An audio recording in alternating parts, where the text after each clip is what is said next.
USA. This is Mr. McBee with Good Morning USA, your host.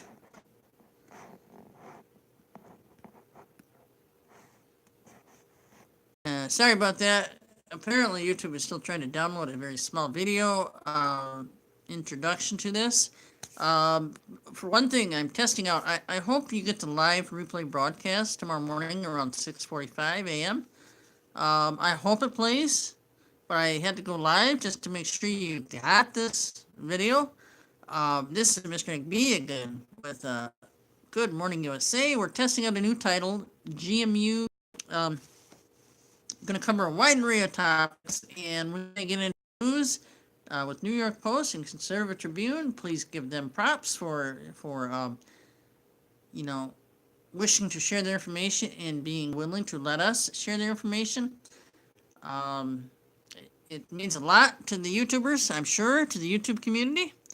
Got my caffeine here. I'm kind of sort of a Pepsi drinker. I don't support what the previous CEO did with Pepsi. That's not right. But I do like this variety of Pepsi though.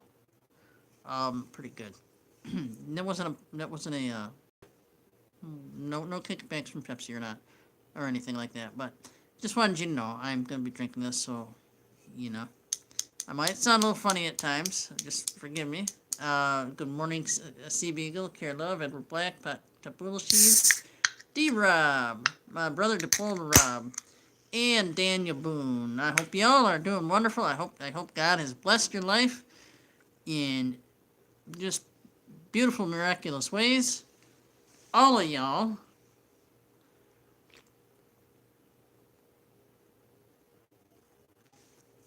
I'm gonna have to wet my whistle so I can actually pull stuff, man. Wonder what to put in it.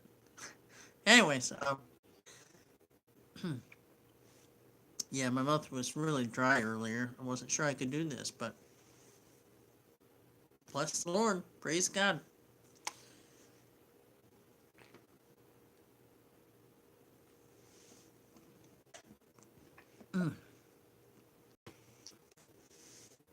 Give me one.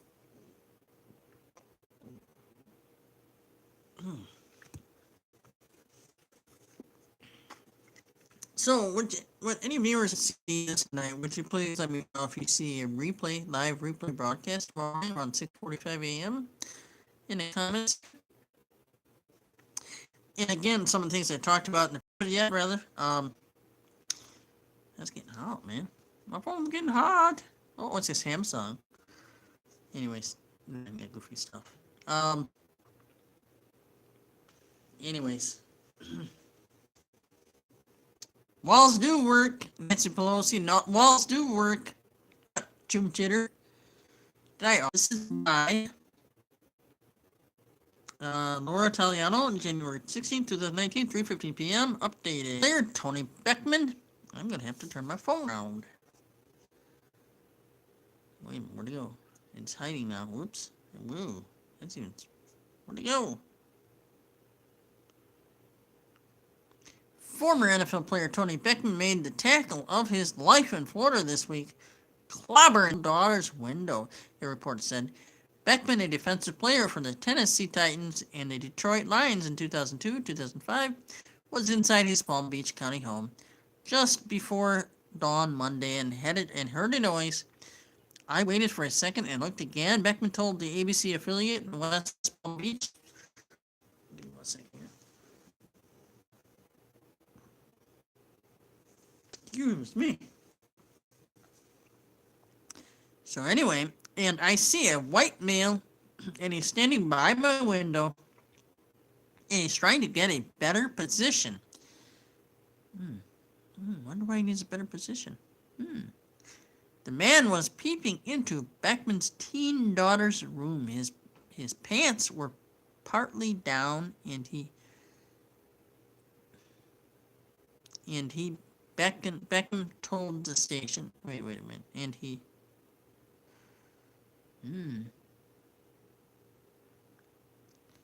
Oh, and he was masturbating, Beckman told the station. Oh my goodness. Wow. Some crazy people out there, huh? believe it. I was like, I thought I was getting punked, Beckman said. He yelled at the man who then tried to run, but Beckman said he gave chase and he had a good conversation with the alleged creep. While Beckman, yeah, that's what they are. Anybody who targets your daughter or your children is a creep. With that garbage. They need to have their heads examined, maybe on the parts of their body. You know what? Um, Beckman said he yelled at the man who then tried to run. But Beckman said he gave chase and had a good conversation with the alleged creep, while Beckman's wife, Amanda, called the cops. That conversation left alleged perv Jeffrey Cassidy with a black eye and multiple broken facial bones demonstrated by his mugshot. Cassidy has been charged with lewd and lascivious behavior with a victim younger than 16 years old. The station reported he was being held in Palm Beach County Jail in lieu of $1,500 bail. How about $15,000 bail? Or even better yet, let's try $25,000 maybe. It might help these people realize they have a behavioral issue. They need to get treated.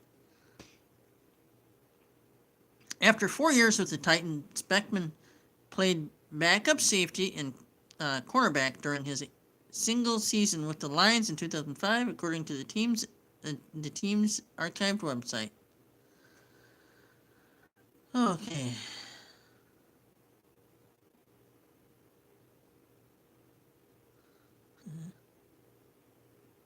So anyway, do y'all know what you should never order from a Chinese restaurant? This is from Zergnet. I don't know how much I believe this. So I don't know where the reporter went, but what you should never eat. Oh, here it is. What you should absolutely never eat from a Chinese restaurant. It's tempting after a long day at work to drop some dollars on Chinese food. After all, it's easy, tasty, and you don't have to do the washing up. But although going out for Asian deliciousness is an easy choice when you're tired, hungry, it doesn't come without its risk. Not all restaurants are created equal, and the same is true for the food they make. In some restaurants, the food on your plate may be indistinguishable from that found on a plate in Beijing, but in others, the food you awkwardly wrangle into your mouth may be about as authentically Chinese as Kentucky Fried Chicken and have all the health benefits to match. So next time you decide to eat with sticks, just remember some things are better left on the menu. Huh? That's too funny. General TSO's chicken. Let's see what we got here. General TSO was 19th century Chinese military man. General Tso was a 19th century Chinese military man, but he was long dead when this dish was invented, and he even was alive. And even if he was alive when this American favorite came to be, he probably would like it. General Tso, chicken of which was sweet, koi, pork, that he added sugar to make the dish more appealing to Americans. Adding sugar didn't help the recipe very much, apart from the flavor, obviously, but it's not like it was diet option B. Okay, so we're going to go back to the actual news. Now it's just kind of a funny thing.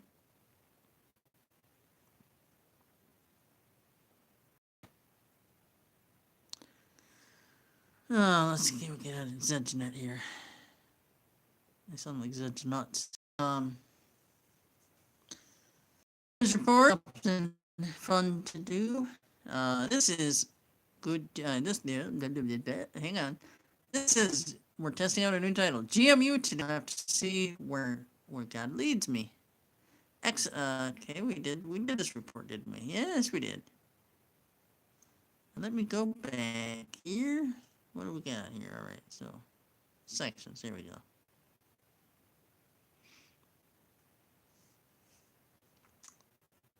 Well, how about a little sports today? We'll do a little sports. Let's see if I'm any good at this. I've never done sports before. We'll try some sports. All right, so here's the offer. Yankees would have to challenge for Manny Machado. Where's it at?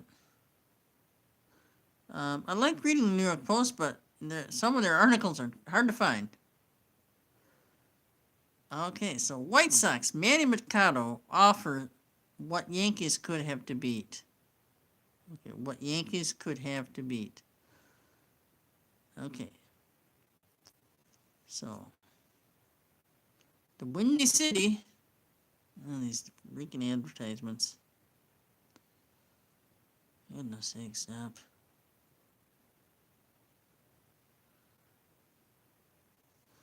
Alright, now. I think I got it.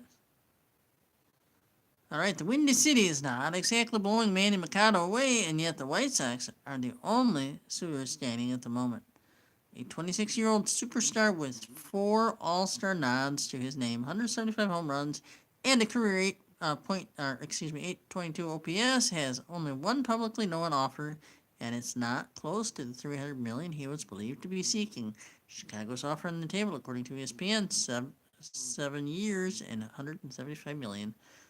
Now, I wonder what person anywhere in the United States needs $300 million a year? I mean, when they're being paid by an organization, how about going out and owning business and making it yourself like Trump did? Yeah, that's a good idea. Good morning, USA.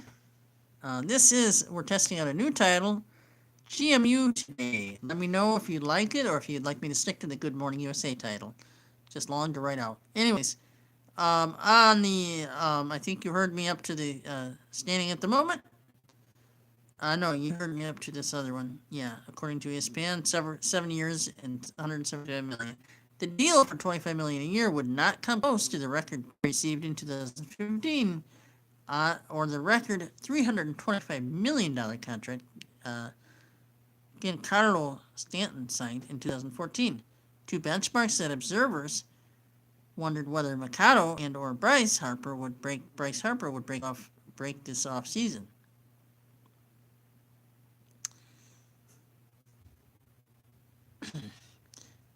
Machado's market has been limited to the White Sox, Yankees, and Phillies, but Chicago reportedly has offered the only official known contract. The Yankees, who have sat out the Harper sweepstakes and have been perceived as unmotivated in the Machado hunt, might not even have to match the underwhelming offer, with Machado believed to favor New York. Yet, at least so far, they have been unwilling to take on a mega contract for a player whose worst habits were exposed in this year's playoffs when, as a Dodger, he did not hustle on a few occasions, later stating he was just not Johnny Hustle. Really, and with a 33.8 career WAR, WAR, according to Baseball Reference, and he's a player without an attractive alternative at the moment. Okay, let's see what else we can do. Let's see. How about business? Let's see what's going on in the business world. How about that? Let me know what you think of this kind of new and improved style here.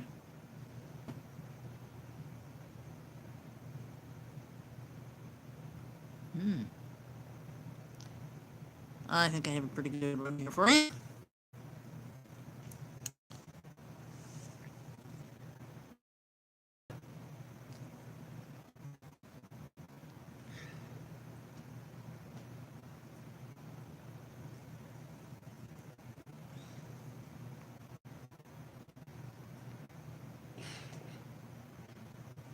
Excuse me. This is still from the New York Post. Good morning, USA. Yes, I'm targeting the meeting. And what's it on today's show? Yeah. So it's a way for me to get to like. Please share with me all you can. Please, if you like these videos, hit that like button, share, and subscribe. I could use all the subscribers I can get. If you would like to donate, perhaps you can donate to me via my possibly via my PayPal. My PayPal email is javanickb65@yahoo.com. Scammers, nope, you will not be communicated with. I recommend you, if you would like to donate, you hit me up by Cash App, by Square. Just simply $, all caps, GMU guy. Okay? My cash take from the sign, all caps, GMU guy. Again, GMU guy. YouTube bans dangerous prank and challenge videos. Well, that might be one to read on and see what they have to say. What YouTube has to say. I see it. This is, to me, this is real journalism, because in these when they catch something, they really, especially if they know it's unconstitutional, and bring it to our attention and let us, they feel free to let us share by our YouTube channel, which I am very thankful for. Anyway, in an update to its policies about posting prank videos, YouTube is banning users from uploading footage that tricks people into thinking they are in danger, such as fake home invasions or drive-by shootings. We made it clear that our policies prohibiting harmful and dangerous content also extend to pranks with a perceived danger of serious physical injury that video sharing network announced Tuesday. Well, that seems to me like a better, if you're gonna censor something, it seems like a better thing to censor than ones like Gary Franchi and Next News Network, or Sean from SGT Report, or what's the other guy, Jay Snip, or any of those guys, or X22 Report, or anyone else for that matter. Why, God's name, would you censor people for telling to YouTube?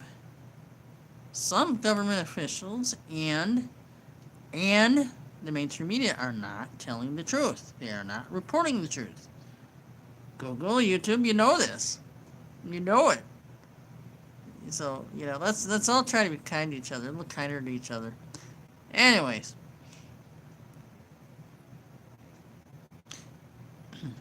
Prank on the water bottle, or the water bottle flip challenge, said YouTube, which is owned by Google, its parent, Alphabet, to be known. People wishing to make people get hurt because their videos, being too stupid or whatever. Yeah, I guess I could almost agree with that. But it does seem like the better you're gonna watch and/or censor and/or monitor. Those are the better ones to monitor, not ones like Next News and SG Report, and X22 Report, and all the others.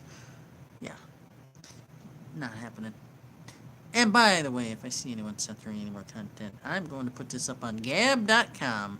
My my username on Gab.com, by the way, if you'd like to join me there, is at NCB, all lowercase, at NCB. Voting there in a long time, and to BitChute, I sincerely apologize.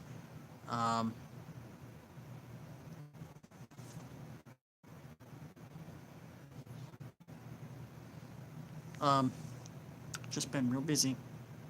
I'm also planning to go out of state again to see family members. So anyway, YouTube is home to many beloved viral challenges and pranks, like blah blah blah. Okay. That said, we've always had policies to make sure what's funny doesn't cross the line into also being harmful or dangerous. The challenges, the clarifications make it clear that challenges like the Tide Pod Challenge or the Fire Challenge place on YouTube, the company said. While the Tide Pod Challenge involved people biting into the encapsulated candy-colored laundry detergent. Are you kidding me? Ooh, yuck. Yuck. I don't know why this is going dark on me, guys. It's going dark on me. Ooh, baby. within other videos.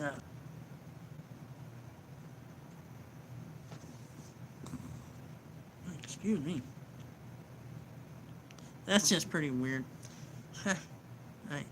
And in the Burn Box post-apocalyptic thriller released recently on Netflix inspired a party challenge for people to do things blindfolded, mimicking characters in the film. A 17-year-old girl in Utah crashed her pickup truck earlier this month while driving at about 35 miles an hour with her eyes covered after she slammed into another vehicle. YouTube policy also bans pranks that cause children trauma, such as the fake death of a parent or abandonment. Accounts that post videos violating YouTube's policies will get a strike that will limit some features such as live streaming and use of YouTube, while accounts getting 3 strikes in that time period will be terminated. That That to me sounds like a much better way to, if you're going to monitor and or censor things, YouTube and Google, that sounds like a much better use of your time than to monitor or censor YouTube channels like Gary Frenchie and X News Network, Sean of SG2 Report, X22 Report, or any of the others, JSNIP included. Google, just try to get it right. Think of your YouTubers as customers. Think of them as customers. Otherwise, all you're ever gonna get is free accounts. You know, I look at Yahoo and they probably have accounts because they're not all up in people's business. Yeah, so I believe there has to be some monitoring. There's some crazy people out there. We have another article coming up. I guess I did read this already, didn't I? Yeah, you did. Yeah, yes, I did. If you like these videos, hit that like button. I really appreciate it.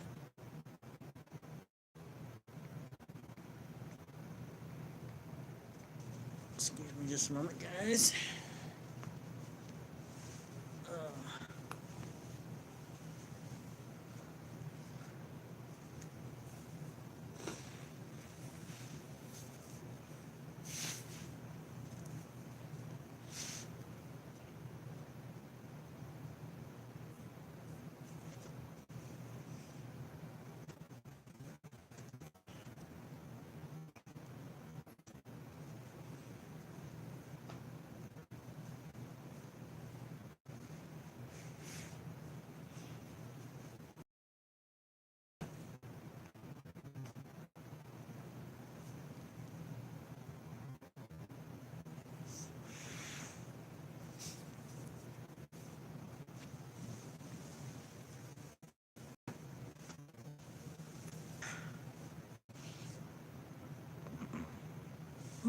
Excuse me.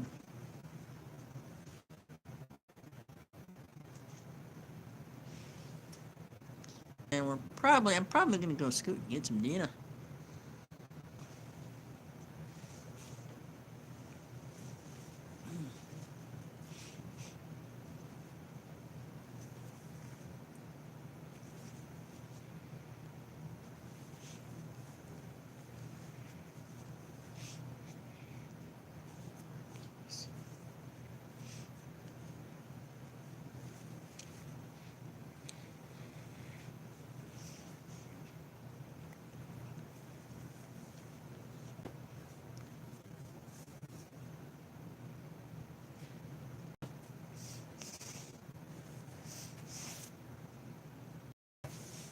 We are experimenting with a new title, slightly new.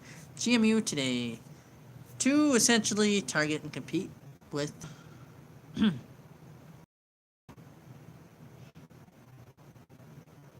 let's call it the baby. Sorry about that.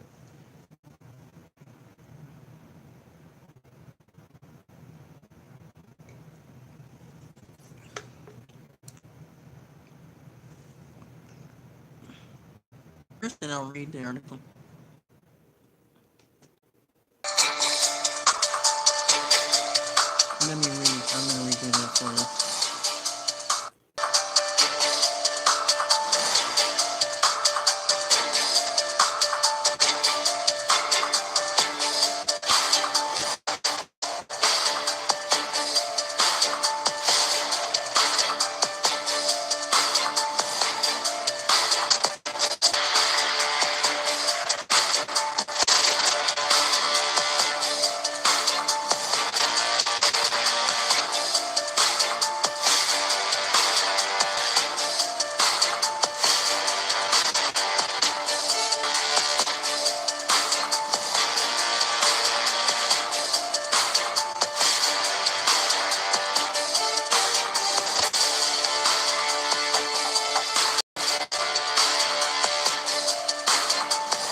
my friends.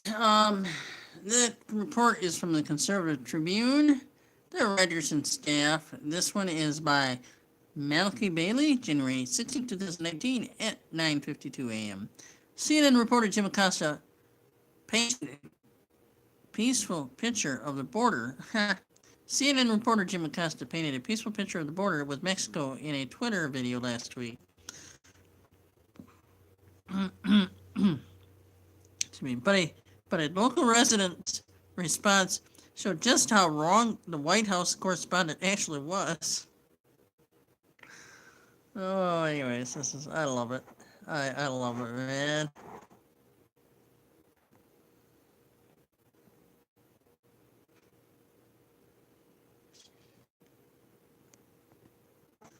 At any rate, my friends, let's see if I can read on here.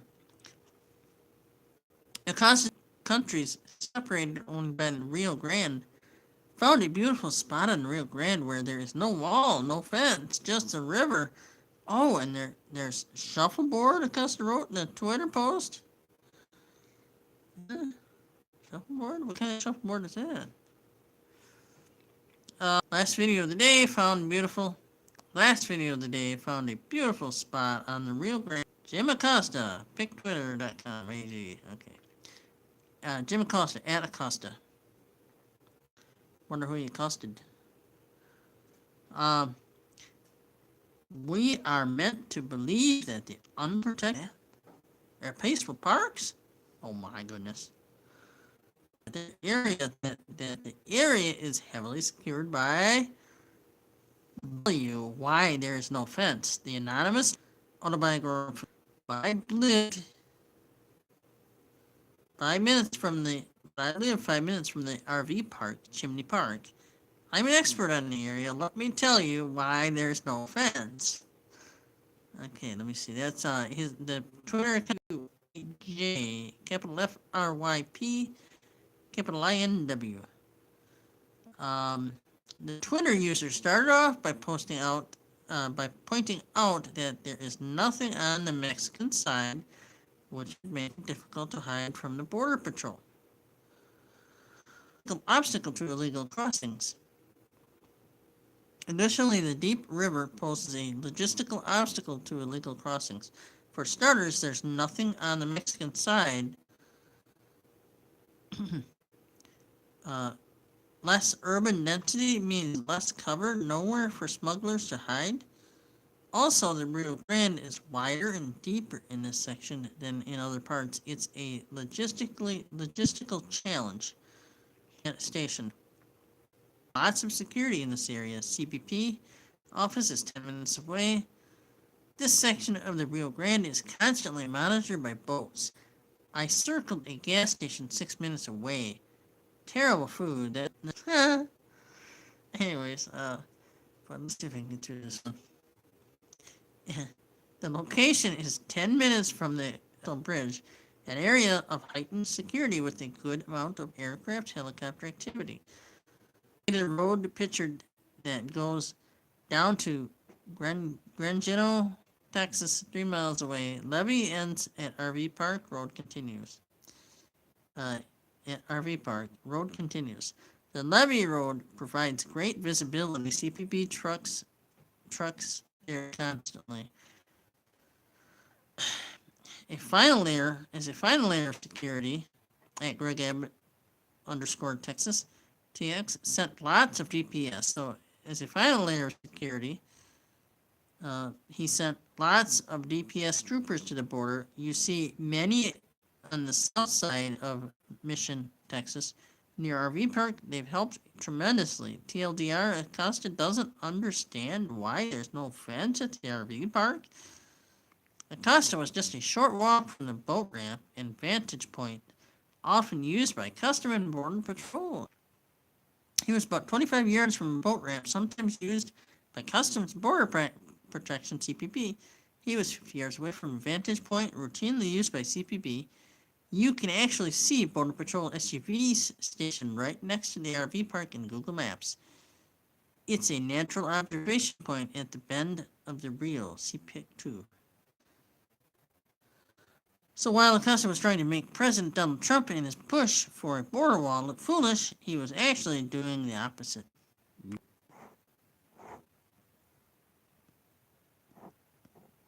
Friends,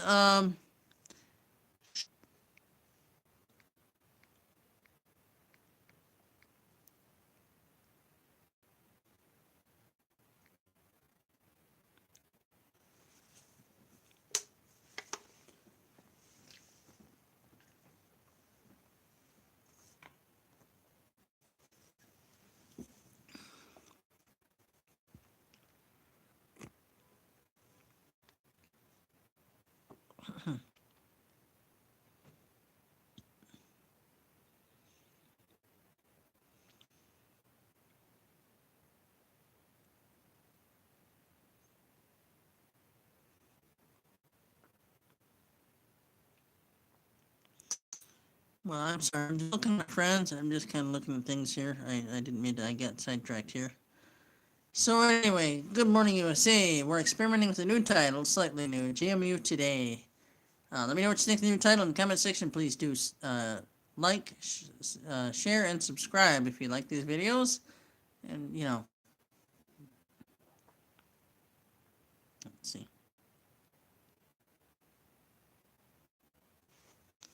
Let's see what they're talking about here.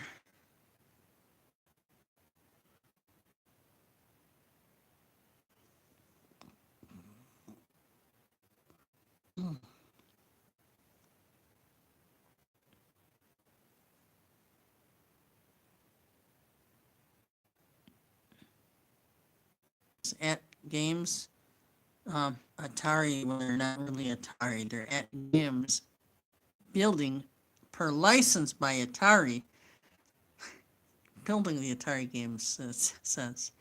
So at games is not Atari. So it's just really funny how many of these new organizations just decide they're Atari.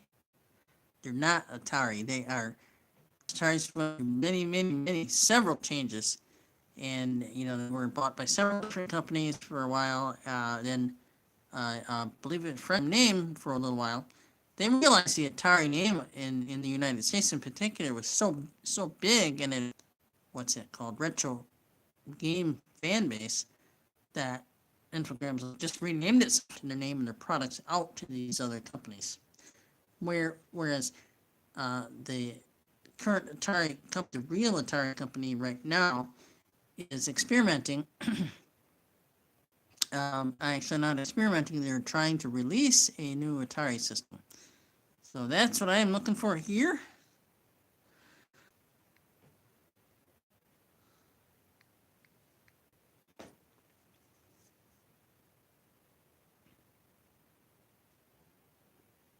Let's see if I can get this over here. Okay.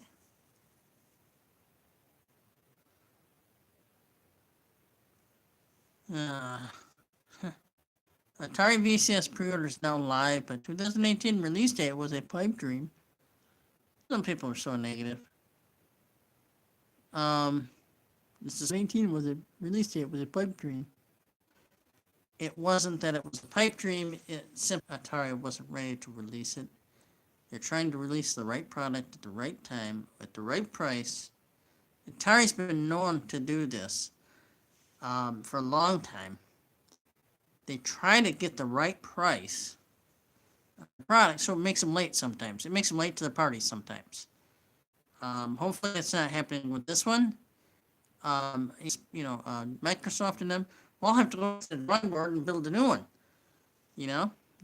Oh heck, they built a darn good system. Anyway, Atari VCS 2018 pre-order details, games release date, specs, price, and more. After decades of absence, Atari announced plans to get back into the console game last year. And now, date for its forthcoming Atari VCS, nay Atari Box, Linux-powered retro gaming system, as well as pricing information and peak. It is not just a retro game system; it is something much different. So when you're looking out possibly to purchase an Atari, I want you to be aware that the new is not really a retro gaming system. What it is, it has retro games built into it. You'll find things like, but some of those retro games aren't retro. They're like I don't remember the Jaguar, but they're like the Tempest 2000 game. That was a hit for Atari. I mean, that was.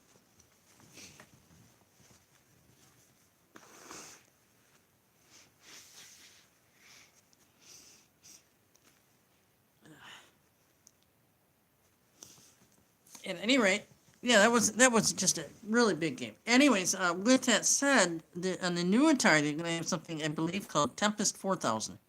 So just something new to look for. People, the reporters, and that need the limelight following the infamous video game creator make a comeback with a brand new machine. Here's everything you need to know about the Atari VCS, starting with the all-important pre-order and release date information.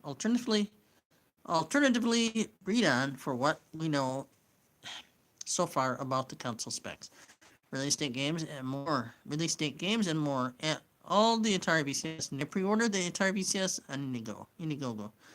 The Atari VCS was originally scheduled to be available to pre-order on Indiegogo in the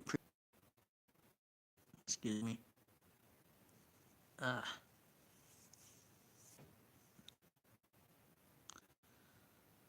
Okay. Atari had it for us indefinitely has only ended up being a few months with Atari VCS pre-orders, live as of May 30th, 2018. Nice. Yeah, Atari, go. Alright. Indiegogo is still the place to find the throwback cult. In other respects, it would be much, much more powerful and much different. And the links. People don't know a lot about those things, but the links was actually 64-bit. Actually, it might have been 16 gigabyte, but they 16-bit Jaguars. Just think about that in the comment section, please. Anyways, Indiegogo is still the place to find throwback console, as you can back it here. Though bear in mind that as with all crowdfunding initiatives, you're supporting the Atari VC development. That's just funding time before parting ways with your hard-earned cash. I believe there's a little something different here going on.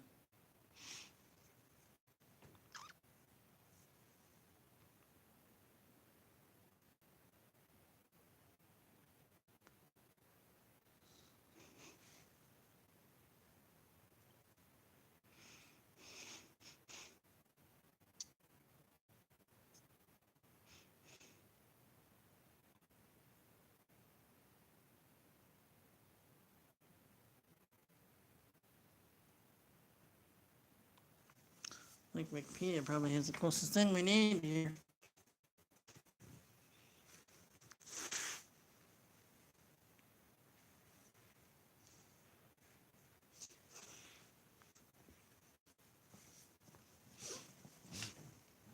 Okay, so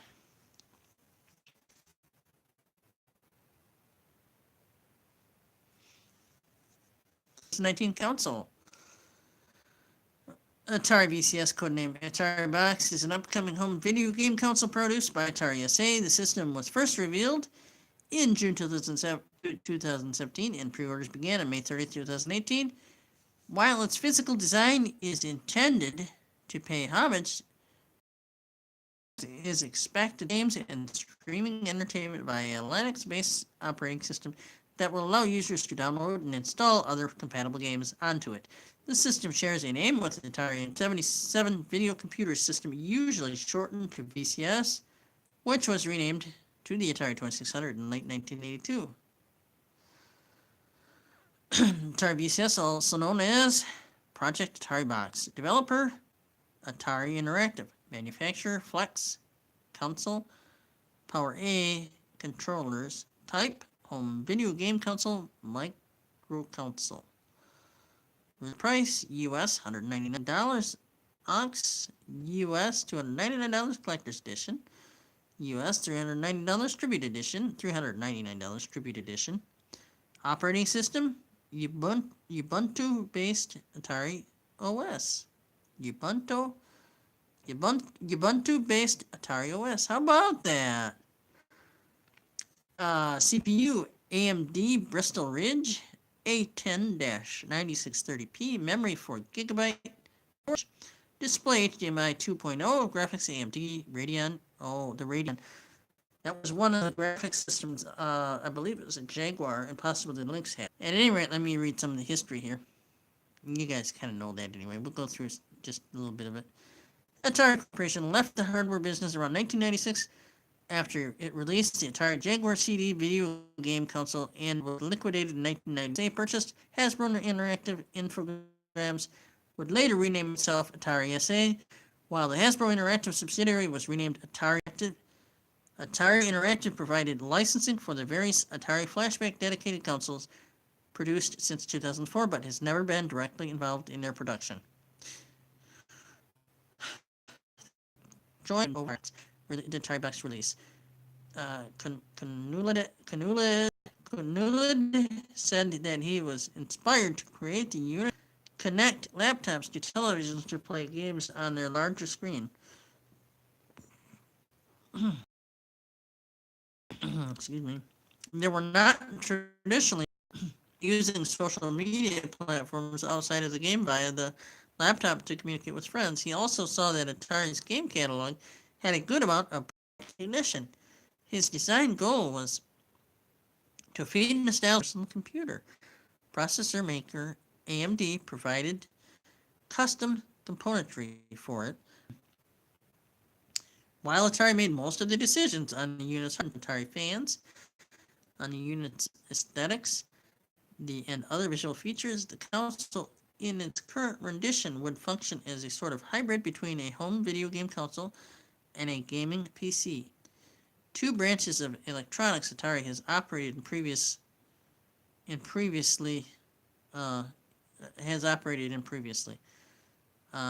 Conrad took lessons learned from the commercial failure of the Ouya, a similar crowd-funded microconsole. One was to use the Linux operating system directly rather than through the limited version offered through Android, as to be able to provide more capabilities and a more open system to developers and users. Conrad did not want users could install on the device, while the unit's operating system were by any means possible. Conrad also wanted to steer away from problems encountered by Valve and other vendors. Configuration will remain fixed, controlled by Atari. That's what they need to do. In December 2017, just prior to opening for pre-orders for the Atari Box, after recognizing postponed pre-orders, at that point, Michael Artz, the head for Atari Connected Devices, took over production while Kunaled left Atari, though the two had been coordinating on its development previously, according to Atari CEO Fred Chesney.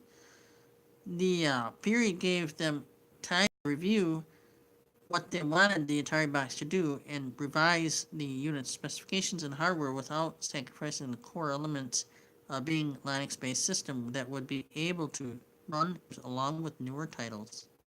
Project Atari Box June 2017 during E3, releasing images for the box, but did not call out any technical specifications. As this followed Nintendo November 2016 release for the NES Classic Edition, a dedicated console that supports a number of preloaded Nintendo Entertainment System games. Journalists believe that the new Atari system was developed in kind to provide a way to play classic Atari games on a dedicated platform. And that's where what I'm getting at. Journalists believe that, but if you pay retro gaming box, it is something much more. Further information released September 2017 provided more technical for other compatible software to be installed in a planned release in the second quarter of 2019. The price expected is to fall between $249 and $299 based on configuration options. The announcement also stated some of the funding for the unit will come from a planned Indiegogo crowdfunding campaign to be launched before the end of 2013. Conrad said it chose close relationship with Aero Electronics, an electronics component company that has supported past Indiegogo projects.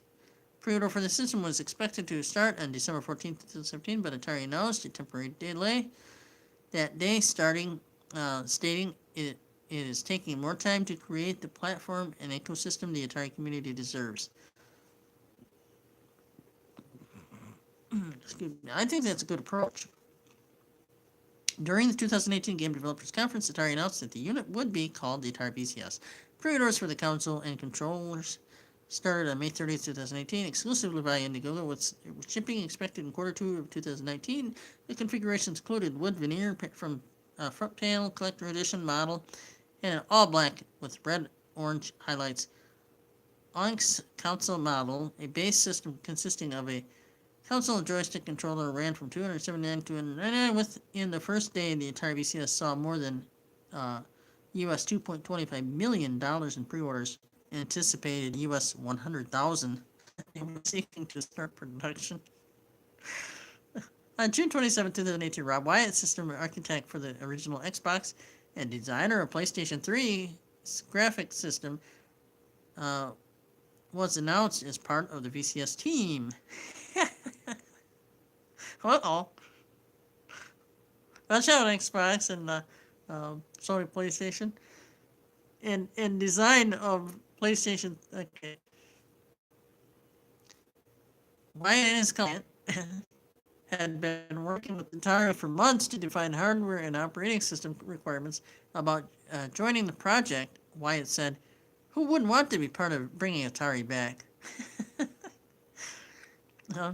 From the moment the AMD team introduced me to Atari and the VCS project, I have been intrigued and inspired by the opportunity that it represents.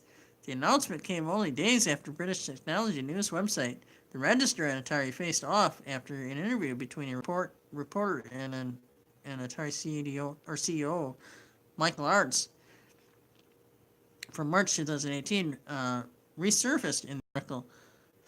The Register reporter questioned the VCS project's legitimacy after Arts was unable to answer certain questions about the project. Okay, so VCS, but states that it will be based on a custom AMD central processor and will use Radeon graphics processing technology. Pictures of the unit released in July 2015 show HDMI and USB ports and an Ethernet port echo the look and feel of the Atari 2600 with a black veneer and Foxwood grain front panel, though sized about half as large.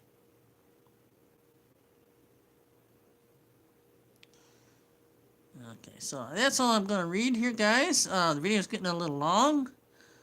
I want to thank you for tuning in.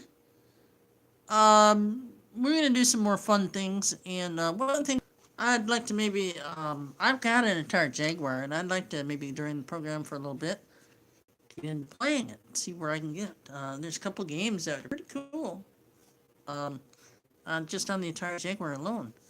And, a couple games I think they got right. No, I can't think of the other one. It's that one. I cannot think of what it's like a war game. You're going up against, I believe it's the German Nazis. But then there's another one called Tempest 2000, which is an awesome shooting game. Anyways, my friend, look forward to seeing you again on this program. Please forgive the lighting. I'm going to get me something to eat and sit down, relax, watch a little TV, maybe read the Bible. And in the upcoming days here, we will have another edition of My Walk with the Lord as a journey. You can journey with me as I journey through with journey. And I apologize to all my subscribers. I really apologize for not getting to you faster. I want to, please hit me up with a comment and remind me, hey, Mr. Nick, you gonna soon? Sometimes it's just all up in here, and I just, I have a duh moment. I'm in my 50s, so I have a duh moment, like a duh. So anyway, may God bless you all. Have a great day. Stay safe. In the Lord Jesus' name, amen. Keep your families there with me.